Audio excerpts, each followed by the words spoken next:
वैसे जरूरी नहीं है, लेकिन वीडियो को लाइक या फिर डिसलाइक करने की कोशिश जरूर किया करें। तो जैसे इस मूवी का स्टार्ट होता है, हमें मूवी का मेन कैरेक्टर सियोंग दिखाया जाता है और उसके बेटे का बर्थडे होता है। इसीलिए सियोंग की मदर उसे कुछ पैसे देती है ताकि वो अपने बेटे को डिनर पर ले जा सके। लेकिन अब सियोंग को और पैसों की जरूरत होती है, तो इसीलिए वो अपनी मदर का ATM कार्ड चुरा लेता है। इसके बाद वो अपनी मदर के सारे पैसे चुरा लेता है और पैसों को वो लगा देता है हॉर्स राइडिंग में, और इस गेम में वो 4 मिलियन वॉन जीत जाता है। अब सियोंग एक कंपनी से बहुत सारे पैसे उधार ले रखे थे, तो इसीलिए वही लोग उसके पीछे पड़ जाते हैं। इसके बाद वो सियोंग को पकड़ ही लेते हैं और वो उसे काफी मारते हैं। और जब सियोंग उनके पैसे लौटाने के लिए अपने पॉकेट चेक करता है, तो वो देखता है कि उसके पास तो पैसे है ही नहीं, यानी वो वाले पैसे जिसने हॉर्स राइडिंग में जीते थे। और तब उसे याद आता है कि जब वो इन लोगों से बचकर भाग रहा था, तो वो एक लड़की से टकरा गया था, तो जरूर उसी लड़की ने ही उसकी जेब काट ली। अब क्योंकि सियोंग के पास पैसे तो होते ही नहीं, तो इसीलिए वो लोग उसे 1 महीने का और टाइम देते हैं जिसमें कि वो उनके पैसे लौटा दे। इसके बाद सियोंग कुछ पैसों का अरेंज करता है और अपने बेटे को डिनर पर ले जाता है। इसके बाद सियोंग जल्दी से स्टेशन पर पहुंचता है, लेकिन अनलकीली उसकी ट्रेन तो मिस हो गई थी। और जब सियोंग वहां पर बैठकर ट्रेन के आने का वेट कर रहा था कि तभी अचानक से उसके पास एक आदमी आता है, और ये अननोन पर्सन था, यानी सियोंग उसके बारे में कुछ नहीं जानता था। फिर वो अननोन पर्सन सियोंग को कहता है कि मैं तुम्हारे साथ एक गेम खेलना चाहता हूँ। वो सियोंग को कहता है कि अगर तुम इस गेम में जीत गए तो मैं तुम्हें 1 लाख वॉन दूंगा। तब इतने सारे पैसों का सुनकर सियोंग के गेम खेलने के लिए एग्री हो जाता है। इसके बाद सियोंग काफी मार खाने के बाद ही गेम जीत जाता है, यानी वो 1 लाख वॉन हासिल कर लेता है। इसके बाद वो अननोन पर्सन सियोंग को एक कार्ड देता है, ये कहते हुए कि अगर तुम और पैसे जीतना चाहते हो तो इस कार्ड पर जो नंबर लिखा हुआ है उस पर कांटेक्ट करना। इसके बाद सियोंग जब अपने घर जाता है, तो उसकी मदर उसे कहती है कि तुम्हारी बेटी अगले साल अपने स्टेप फादर के साथ US में शिफ्ट हो रही है। यहाँ पर हमें ये पता चलता है कि सियोंग की डिवोर्स हो गई है और उसकी वाइफ ने दूसरी शादी भी कर ली है। लेकिन सियोंग कभी भी ये नहीं चाहता था कि उसकी बेटी उससे दूर जाए, लेकिन उसे बहुत सारे पैसे चाहिए होते हैं अपने बेटी की कस्टडी वापस लेने के लिए, तो इसीलिए सियोंग उस कार्ड वाले नंबर पर कॉल करता है। इसके बाद सियोंग को एक गाड़ी में लाया जाता है जहाँ पर और भी लोग थे, लेकिन फिर उन सारे लोगों को बेहोश कर दिया जाता है। और जब उन सब लोगों की आँख खुलती है, तो वो खुद को एक फैसिलिटी में पाते हैं जहाँ टोटल 456 लोग थे, और वो वहाँ पर एज अ प्लेयर थे, क्योंकि उन सबको एक यूनिफॉर्म भी पहनाया हुआ था। इस फैसिलिटी का होल चैनल लीडर एक आदमी था जो कि फ्रंट मैन था वहाँ पर, और वो सब पर नजर रख रहा था। अब यहाँ पर एक कॉमन चीज थी कि जितने भी लोगों को वहाँ पर लाया गया था, उन सब ने कर्जे लिए हुए थे बहुत ज्यादा। सियोंग वहाँ पर प्लेयर नंबर 1 से मिलता है, जो कि एक बूढ़ा आदमी था। उस बूढ़े आदमी को ब्रेन ट्यूमर था, यही वजह थी कि वो यहाँ पर आया था, क्योंकि उसकी लाइफ तो वैसे भी खत्म ही होने वाली थी। इसके बाद वहाँ पर 2 प्लेयर्स, जिनमें लड़के का नाम सैब्यूक और लड़की का नाम जेंग होता है, उनके बीच फाइट होती है। अब यहाँ पर सैब्यूक वही लड़की थी जो सियोंग के पैसे लेकर भाग गई थी, यानी उसी ने उसकी जेब काटी थी। सियोंग तो उसे देखते ही पहचान लेता है, इसीलिए वो अपने पैसे मांगने के लिए उसके पास जाता है। तभी वहाँ पर कुछ गार्ड्स आ जाते हैं जिन्होंने पिंक कलर का यूनिफॉर्म पहना था और उनके फेस अच्छी तरह से कवर्ड थे। गार्ड्स उन सभी प्लेयर्स को बताते हैं कि तुम्हें यहाँ पर टोटल 6 गेम्स खेलनी होंगी, और जो इस गेम का विनर होगा उसे बहुत सारे पैसे मिलेंगे।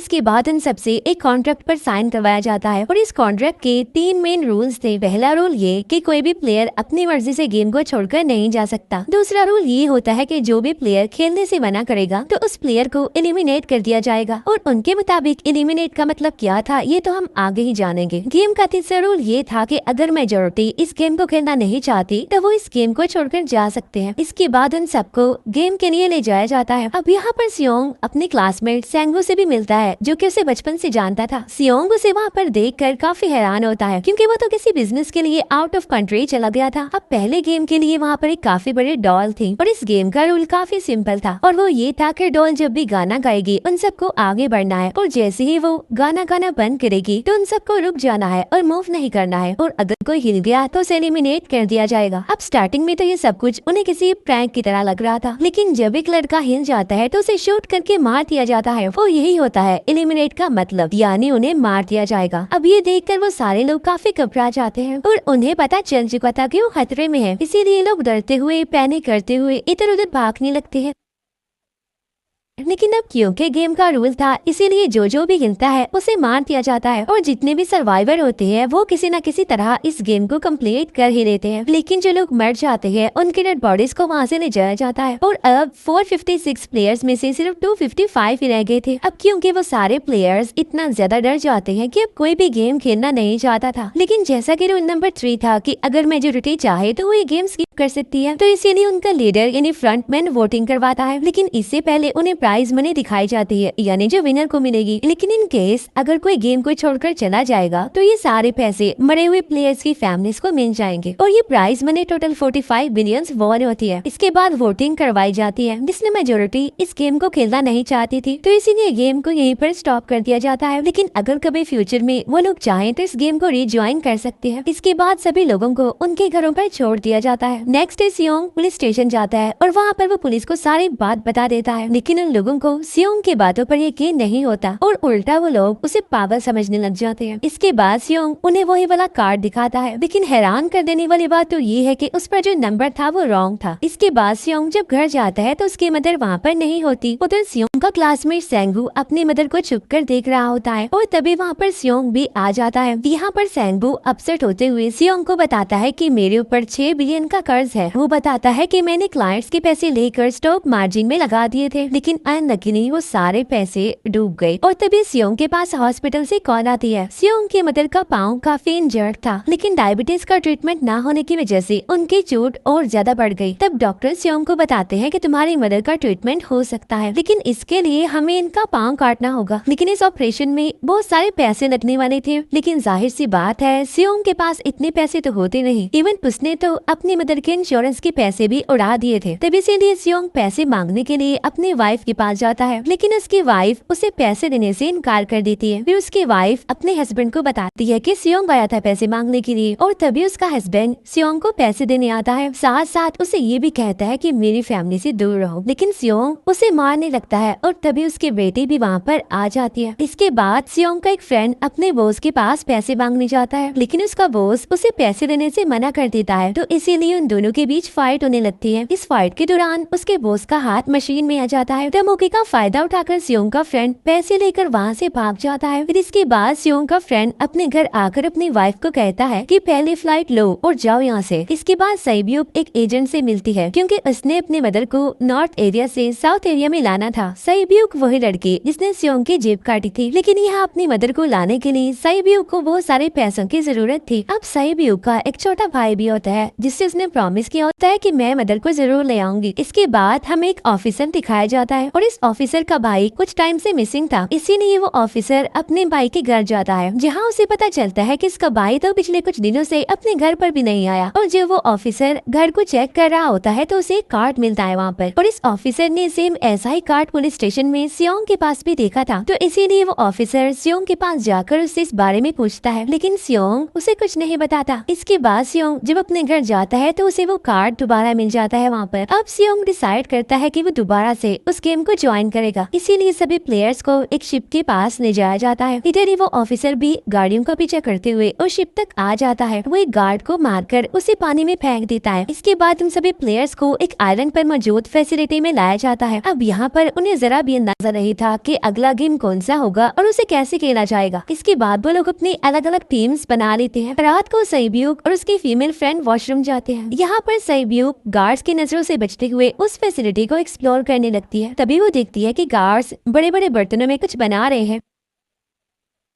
लेकिन अब क्योंकि गार्ड्स को शक हो जाता है तो एक गार्ड वॉशरूम्स को चेक करने के लिए आता है, लेकिन तब तक सईब्यूक वापस आ चुकी थी। इसके बाद सईब्यूक अपनी फीमेल फ्रेंड को सारी बात बता देती है जो उसने देखा था, लेकिन यहाँ पर सेंगवू उन दोनों की बातें सुन लेता है और वो इस बारे में सईब्यूक से पूछता है, जिस पर सईब्यूक बताती है कि वो बड़े बड़े बर्तनों में कुछ पका रहे थे। इसके बाद उन सभी प्लेयर्स को प्लेग्राउंड में लाया जाता है, जहाँ पर उनके सामने 4 शेप्स थी। 4 शेप्स में से उन्होंने किसी एक शेप को चूज करना था। अब यहाँ पर सेंगवू को पता चल जाता है कि गेम क्या है और क्या करना है हमें। सेंगवू सियोंग को बताता है कि सबने अलग अलग शेप्स को चुनना है। इसके बाद उन सभी को एक छोटा सा बर्तन दिया जाता है जिसमें की शेप्स बनी होती है। अब गेम उनकी ये होती है कि उन्होंने किसी तरह उस शेप को बाहर निकालना है बगैर डैमेज किए, लेकिन अगर शेप जरा से भी खराब हो गई तो उन्हें एलिमिनेट कर दिया जाएगा, यानी मार दिया जाएगा। अब यहाँ पर सेंगवू तो इजिली उस शेप को निकाल लेता है, लेकिन सियोंग इतना ज्यादा घबरा जाता है कि उसकी हालत खराब होने लगती है, लेकिन फिर वो किसी न किसी तरह करके इस गेम को भी जीत लेता लेता है। इसके बाद उन सबको वापस से रूम में लाया जाता है। अब यहाँ पर 187 प्लेयर्स वापस आए थे, जिनमें से अब सिर्फ 108 ही रह गए थे। इसके बाद उन सबको खाने के लिए ले जाया जाता है, लेकिन खाने की वजह से जैंग की एक लड़के से फाइट हो जाती है, जहाँ पर जैंग उस लड़के को इतना ज्यादा मारता है कि वो मौके पर ही मर जाता है। इधर ही हम देखते हैं कि उन प्लेयर्स में से एक डॉक्टर होता है जो गार्ड्स के साथ मिलकर मरे हुए लोगों के ऑर्गन्स निकाल कर उन्हें चाइनीज को बेचने का काम करता है। इसीलिए जब भी डेड बॉडीज को ले जाया जाता है तो वो डेड बॉडीज को गायब कर लेते हैं, क्योंकि ये सब कुछ एक प्लान के अकॉर्डिंग चल रहा था, क्योंकि ये सारा कुछ फ्रंट मैन से छुपकर हो रहा था। यही वजह थी कि कंट्रोल रूम में भी उन्होंने अपना ही एक आदमी बिठाया हुआ था, जो कि लोगों की सारे वीडियो फुटेज डिलीट कर देता था, और गार्ड्स तो डॉक्टर को गेम के बारे में पहले ही बता देते थे ताकि वो सरवाइव कर सके। यहाँ पर एक गार्ड उसी प्लेयर डॉक्टर को बताता है कि आज हमने प्लेयर्स को जानबूझकर खाना कम दिया है ताकि वो आपस में लड़ने लगे, जिससे होगा ये कि सारे वीक प्लेयर्स गेम से आउट हो जाएंगे। साथ ही गार्ड डॉक्टर को अपनी अगली गेम के बारे में बता देता है। अब 30 मिनट के बाद वहाँ पर लाइट्स ऑफ होने वाली थी। अब यहाँ पर सैनवू को पता था कि सियोंग की टीम जरूर कोई उल्टा काम करेगी, इसीलिए वो उस टीम को अपने पास बुलाकर उन्हें रिलैक्स रहने के लिए कहता है। उधर वो जो डॉक्टर प्लेयर होता है वो जैंग की टीम में शामिल हो जाता है। यहाँ पर डॉक्टर जैंग को बता देता है कि अगला गेम क्या होने वाला है। इसके बाद लाइट्स ऑफ हो जाती है और जैंग अपनी टीम के साथ मिलकर बाकी सभी को मारने लगता है। जैंग एक लड़की को मारकर सैब्यू को मारने जाता है, लेकिन तभी सियोंग उसे बचा लेता है। इसके बाद गार्ड्स वहाँ पर आकर उन सभी को रोक लेते हैं और अब टोटल 80 लोग रह गए थे। इसके बाद उन सभी को तीसरे गेम के लिए ले जाया जाता है और यहाँ पर उन्हें 10-10 प्लेयर्स की एक टीम बनाने के लिए कहा जाता है, और वो लोग ऐसा ही करते हैं, अपनी अपनी टीम बना लेते हैं। अब क्योंकि जैंग को अगली गेम के बारे में पहले ही पता होता है, इसीलिए वो सैब्यू की फीमेल फ्रेंड को अपनी टीम में नहीं रखता और वो अपनी टीम में सिर्फ मर्दों को रखता है। इसके बाद सैंगवू भी अपनी एक टीम बना लेता है। अब क्योंकि उन्हें एक प्लेयर की जरूरत थी, तो इसीलिए सैब्यू की फीमेल फ्रेंड उनके टीम में शामिल हो जाती है, और ये गेम असल में टग ऑफ वॉर का होता है, यानी उन्होंने अपने सामने वाली टीम को नीचे गिराना था। इसके बाद गेम स्टार्ट हो जाती है और जैंग की गेम बड़ी आसानी से इस गेम को जीत लेती है। इसके बाद बारी होती है सैनवू की टीम की। तो प्लेयर नंबर 1 यानी वो बूढ़ा आदमी कहता है कि मैंने अपनी जिंदगी में बहुत सारी टग ऑफ वॉर्स खेल रखी है, इसीलिए वो उन सबको गाइड करता है कि इस गेम को कैसे जीतना है।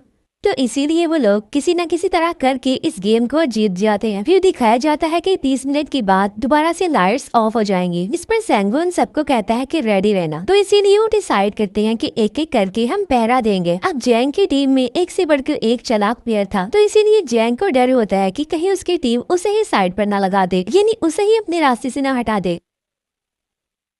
दूसरी तरफ डॉक्टर और गार्ड्स मिलकर डेड बॉडी की ऑर्गन्स निकाल रहे होते हैं और इन ऑर्गन्स को डिलीवर करने जाना था गार्ड नंबर 28 एंड 29। तो वो सभी एक डेड बॉडी के बारे में बातें करने लगते हैं जिसकी सिर्फ एक किडनी थी और वो उसे ज़ॉम्बी कह रहे थे। अब यहाँ पर जो गार्ड नंबर 29 था, यानी जिसने वो ऑर्गन्स डिलीवर करने जाने थे, वो कोई और नहीं बल्कि वो ऑफिसर था जो गार्ड के बेस में वहाँ पर आया था। और ये सब बातें सुनकर उसे शक होता है कि शायद ये लोग मेरे भाई की बात कर रहे हैं, क्योंकि उसकी भी एक ही किडनी थी। इसके बाद नंबर 28 और 29 यानी वो ऑफिसर ऑर्गन्स को डिलीवर करने के लिए चले जाते हैं। रास्ते में वो ऑफिसर नोटिस करता है कि टनल में तो बॉम्ब लगा हुआ है। तब नंबर 28 उसे बताता है कि जब हम यहाँ से बाहर निकलेंगे तो इस जगह को ब्लास्ट कर दिया जाएगा। अब यहाँ पर वो ऑफिसर नंबर 28 से और इन्फॉर्मेशन लेने की कोशिश करता है, इसीलिए नंबर 28 को उस पर डाउट होने लगता है। इसीलिए वो उस ऑफिसर को अपना फेस दिखाने के लिए कहता है। अब यहाँ पर वो ऑफिसर अपना फेस भी दिखा देता है, साथ साथ वो नंबर 28 पर गन पॉइंट भी कर देता है। साथ साथ वो ऑफिसर उससे एक किडनी वाले आदमी के बारे में पूछता है कि वो कौन है जिसे तुम ज़ॉम्बी कहते थे, जिस पर वो नंबर 28 उससे कहता है कि वो तो एक लड़की थी। अब यहाँ पर नंबर 28 उस ऑफिसर को कहता है कि तुम लीडर के रूम में जाकर सारी इन्फॉर्मेशन देख सकते हो, वहाँ पर सबका डाटा है। ये जानने के बाद वो ऑफिसर नंबर 28 को मार डालता है। उधर वो डॉक्टर गार्ड से अगले गेम के बारे में पूछता है, लेकिन इस बार गार्ड्स को भी अगले गेम के बारे में पता नहीं होता। तब इसीलिए डॉक्टर को गुस्सा आ जाता है और वो एक गार्ड को पकड़ लेता है और उनकी फाइट होने लगती है। इसी फाइट में डॉक्टर उस गार्ड को मारकर वहाँ से भाग जाता है। इसके बाद एक गार्ड भी उसका पीछा करता है और वो दोनों प्लेग्राउंड में आ जाते हैं। यहाँ पर गार्ड डॉक्टर को अपनी बातों में फंसा कर उसे मारने वाला होता है, लेकिन तभी लीडर इन्हीं फ्रंटमैन आकर उसे मार डालता है और बाद में वो उस डॉक्टर को भी मार डालते हैं। साथ साथ इन्हीं वे पर नंबर 28 की डेड बॉडी भी मिल जाती है, जिससे इन्हें ये पता चल जाता है कि फैसिलिटी में कोई घुस गया है। उधर वो ऑफिसर लीडर इन्हीं फ्रंटमैन के रूम तक पहुँच जाता है। तब वो चेक करते करते एक ऐसे रूम में जाता है जहाँ पर सबके रिकॉर्ड्स थे और जब वो ऑफिसर रिकॉर्ड चेक कर रहा होता है तो उसे सभी विनर्स की एक लिस्ट मिलती है जिसमें उसके भाई का भी नाम था, यानी वो भी कभी विनर था। उधर सभी प्लेयर्स को फोर्थ गेम के लिए ले जाया जाता है जहाँ पर उन सबको अपना अपना पार्टनर चुनने के लिए कहा जाता है और वो प्लेयर्स करते भी ऐसा ही है, अपना अपना पार्टनर चुन लेते हैं। सईब्यूक की फीमेल फ्रेंड भी अपना पार्टनर ढूंढने की कोशिश करती है लेकिन कोई भी उसका पार्टनर बनने को तैयार ही नहीं था। इसके बाद सभी प्लेयर्स को 10-10 मार्बल्स दिए जाते हैं। असल में ये गेम ऐसी होती है कि एक प्लेयर को अपने पार्टनर से सारे मार्बल्स लेने होते हैं बगैर कोई जोर जबरदस्ती किए, और जो दूसरा पर्सन होगा यानी जिसके पास मार्बल्स नहीं होंगे उसे मार दिया जाएगा। फिर सैंगवू और सियोंग का फ्रेंड ऑड और इवन का गेम खेलते हैं जिसमें कि उन्होंने गेस करना था कि सामने वाले के हाथ में कितने मार्बल्स हैं। अब यहाँ पर सियोंग का फ्रेंड सैंगवू के सारे मार्बल्स जीत जाता है जिसकी वजह से लास्ट में सैंगवू के पास सिर्फ एक ही मार्बल बचता है। अब क्योंकि सैंगवू को पता चल चुका था कि अब वो बच नहीं पाएगा, इसीलिए वो सियोंग के फ्रेंड को अपनी बातों में फंसा कर उसे ये यकीन दिलाता है कि अगर हम में से कोई भी हार गया तो हारे हुए लोगों का मैच दोबारा करवाया जाएगा। अब यहाँ पर सैंगवू धोखे से सियोंग के फ्रेंड के सारे मार्बल्स चेंज कर देता है। इसके बाद सैंगवू मार्बल्स लेकर गार्ड को दे देता है और वहाँ से बाहर चला जाता है। और जब सियोंग का फ्रेंड मार्बल्स चेक करता है तो वहाँ पर पत्थर होते हैं। उधर प्लेयर नंबर 1 यानी इस बुरे आदमी की हालत खराब हो रही थी, इसीलिए वो तो इधर उधर घूम रहा था, लेकिन सियोंग किसी तरह उसे खेलने के लिए एग्री कर लेता है। अब यहाँ पर वो दोनों इन्हीं वो बुरा आदमी और सियोंग भी इवन आउट खेलते हैं। अब इनमें से वो बुरा आदमी सियोंग के सारे मार्बल्स जीत जाता है, लेकिन लास्ट राउंड में वो बुरा आदमी भूल जाता है कि उसने क्या चूज किया था। तो यहाँ पर सियोंग उसी बातों में फंसा कर उसके सारे मार्बल्स ले लेता है, लेकिन यकीन मानिए कि वो बुरा आदमी काफी चालाक था। उसने एक मार्बल अपने पास ही रखा हुआ था और वो दोबारा से इधर उधर घूमने लगता है। अब यहाँ पर सियोंग उसे रिक्वेस्ट करता है कि प्लीज मेरे साथ एक और गेम खेलो ना। तब यहाँ पर वो बुरा आदमी कहता है कि मुझे पता है कि तुमने सारे मार्बल्स धोखे से लिए हैं मुझसे। वो कहता है कि मुझे सब पता था, बस मैं पागल बनने की एक्टिंग कर रहा था।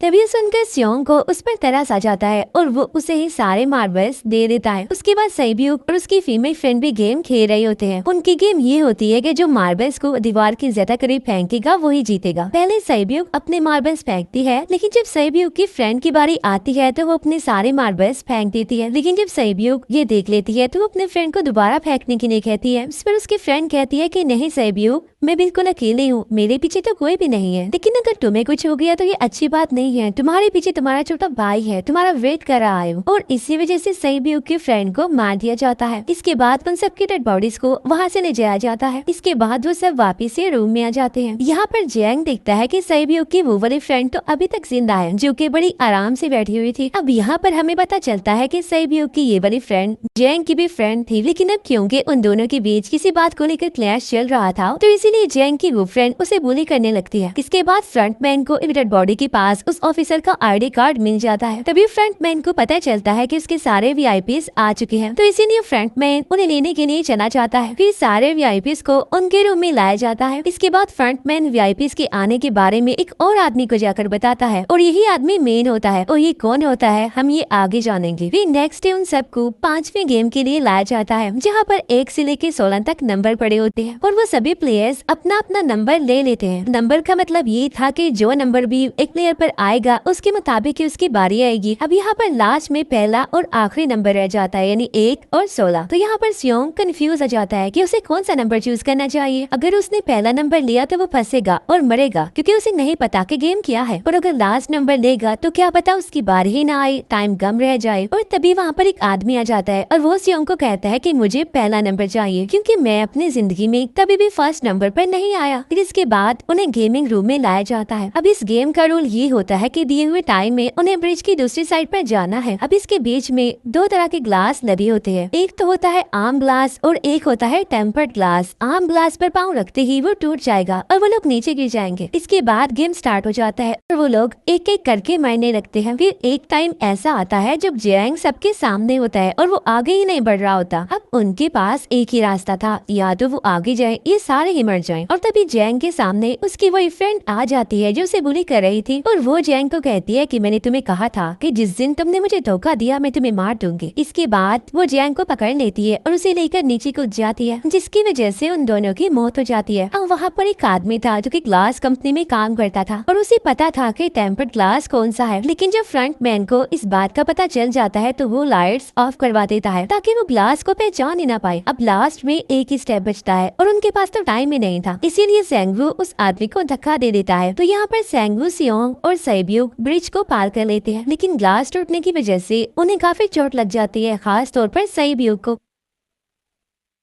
उधर उस ऑफिसर ने एक सर्वेंट को मारकर उसकी जगह खुद ले ली थी। अब एक वीआईपी को उस ऑफिसर पर शक होता है और वो उसे कहता है कि अपना मास्क रिमूव करो, लेकिन वो ऑफिसर कहता है कि ठीक है, लेकिन मैं अंदर जाकर अपना मास्क रिमूव करूंगा। इसके बाद वो ऑफिसर उस वीआईपी को लेकर अंदर चला जाता है। अंदर जाकर वो ऑफिसर उस वीआईपी को बेहोश कर देता है और इस बात का पता फ्रंट मैन को चल जाता है, इसीलिए फ्रंट मैन उसके पीछे जाता है और वो उस ऑफिसर को देख लेता है, इसीलिए वो ऑफिसर वहाँ से भागकर आइलैंड पर आ जाता है। फ्रंट मैन भी उसका पीछा करते हुए वहाँ पर आ जाता है। अब यहाँ पर वो ऑफिसर अपने सीनियर्स को कॉल करने की कोशिश करता है, लेकिन कॉल कट हो जाती है। फिर वो ऑफिसर उन्हें सारे सबूत भेजता है, लेकिन वहाँ पर नेटवर्क नहीं था। इसके बाद फ्रंट मैन ऑफिसर को पकड़ लेता है और उसे उनके साथ चलने के लिए कहता है, लेकिन वो ऑफिसर तो उस फ्रंट मैन पर गोली चला देता है। इसके बाद फ्रंट मैन अपना मास्क उतार देता है, तो वो ऑफिसर देखता है कि वहाँ पर कोई और नहीं बल्कि उसका अपना भाई है वो। इसके बाद ऑफिसर का भाई यानी फ्रंट मैन उसे शूट कर देता है और वो जाकर पानी में गिरता है। उधर ग्लास लगने की वजह से सैब्यूक काफी इंजर्ड हो गई थी और उसका बहुत सारा खून भी बह रहा होता है। इसके बाद इन सर्वाइवर्स को डिनर के लिए ले जाया जाता है और उनके पास एक एक नाइफ भी रख दिया जाता है, मतलब रात में उन तीनों में से कोई भी एक दूसरे को मार देगा। तभी सियोंग नोटिस करता है कि सैब्यूक की हालत काफी खराब है, इसीलिए वो सैब्यूक को कहता है कि फिक्र मत करो, हम दोनों साथ हैं और इस गेम में हम दोनों मिलकर सेंगवू को हरा देंगे। इसके बाद हम दोनों यहाँ से बाहर निकल जाएंगे और पैसों को आधा आधा डिवाइड कर लेंगे। सैब्यूक उसे बताती है कि मेरा एक छोटा भाई है जिसे मैं ऑर्फनेज में छोड़कर आई हूँ, और अगर हम दोनों में से कोई भी जिंदा बचकर बाहर जाएगा तो उसे उन दोनों की फैमिलीज का ख्याल रखना होगा। अब सैब्यूक की हालत काफी खराब थी, उसे डॉक्टर की जरूरत थी, इसीलिए सियोंग कोई मदद लाने के लिए जाता है, लेकिन जब तक वो वापस आता है तब तक सेंगवू सैब्यूक को मार चुका था। फिर नेक्स्ट डे उन दोनों को गेम नंबर 6 यानी लास्ट गेम के लिए ले जाया जाता है। गेम का रूल बड़ा ही सिंपल था कि मार दो या मर जाओ, और इस गेम का नाम होता है स्क्विड गेम। इसके बाद गेम स्टार्ट हो जाती है और उन दोनों के बीच काफी फाइट होती है, लेकिन लास्ट में सेंगवू की हालत खराब होने लगती है। तभी सियोंग कहता है कि मैं इस गेम को रोकना चाहता हूँ, और तभी सियोंग सेंगवू को उसके साथ चलने के लिए कहता है, लेकिन सेंगवू तो अपने आप को ही मार डालता है, जिसकी वजह से सियोंग गेम जीत जाता है। फिर फ्रंट मैन सियोंग को कहता है कि तुम बहुत अच्छा खेले, लेकिन मुझे इसकी उम्मीद नहीं थी। इसके बाद सियोंग को उसके घर पर छोड़ दिया जाता है और उसके पास एक एटीएम कार्ड भी था, और जब सियोंग उस एटीएम कार्ड को जाकर चेक करता है तो वो दिखता है कि सारे पैसे उसके अकाउंट में भेज दिए जाते हैं। इसके बाद सियोंग अपने घर जाता है, लेकिन तब तक उसकी मदर की डेथ हो जाती है। इसके बाद हमें 1 साल बाद का सीन दिखाया जाता है, जहाँ पर हम देखते हैं कि सियोंग की हालत काफी खराब हो गई है, यानी वो काफी नशा करने लग गया है, पर उसने अब तक उन पैसों को हाथ तक नहीं लगाया। एक दिन एक फूल बेचने वाली औरत सियोंग के पास आती है और वो उसे सेम वैसा ही कार्ड देती है जिसमें एक एड्रेस लिखा हुआ था, और फिर सियोंग उस एड्रेस पर जाता है, जहाँ पर उसे पता चलता है कि ये सारा किया दरा किसी और का नहीं बल्कि उस बूढ़े का है, प्लेयर नंबर 1 का, और वो अभी भी जिंदा है। यहाँ पर वो बुरा आदमी सियोंग को बताता है कि मैं अपनी लाइफ से बोर हो चुका था और ये सारे गेम मैंने अपने क्लाइंट्स के साथ मिलकर बनाई ताकि मैं लोगों को मरता हुआ देखकर एंजॉय कर सकूं, लेकिन हाँ, हमने किसी को मजबूर नहीं किया था ऐसा करने के लिए, और मैंने गेम में इसीलिए पार्टिसिपेट किया क्योंकि गेम देखने से ज्यादा उसे खेलने में मजा आता है। वो कहता है जो पैसे तुम्हारे पास है वो मेरे ही है, और ये कहते ही उस बुरे आदमी की मौत हो जाती है। इसके बाद सियोंग सैब्यूक के छोटे भाई के पास जाता है और उसे लेकर वो जाता है सेंगवू की मदर के पास, और वो सेंगवू की मदर को कहता है कि इस बच्चे का ख्याल रखना, साथ साथ वो उसे एक बैग भी देता है जिसमें बहुत सारे पैसे होते हैं। इसके बाद सियोंग स्टेशन पर जाता है, जहाँ पर उसे वही अननोन पर्सन मिलता है जो कि उसे मूवी के स्टार्ट में भी मिला था। यहाँ पर सियोंग उसका पीछा भी करता है, लेकिन तब तक वो भाग चुका था। फिर सियोंग उस कार्ड वाले नंबर पर कॉल करता है और वो पूछता है कि तुम लोग कौन हो और लोगों के साथ ऐसा क्यों कर रहे हो, क्यों खेल रहे हो लोगों की जिंदगी से। लेकिन आगे से उसे रिस्पॉन्स आता है कि सियोंग, अगर तुमने जिंदा बचना है तो प्लेन में चढ़ जाओ, और इसी के साथ ये मूवी यहीं पर एंड हो जाती है। Thank you for watching.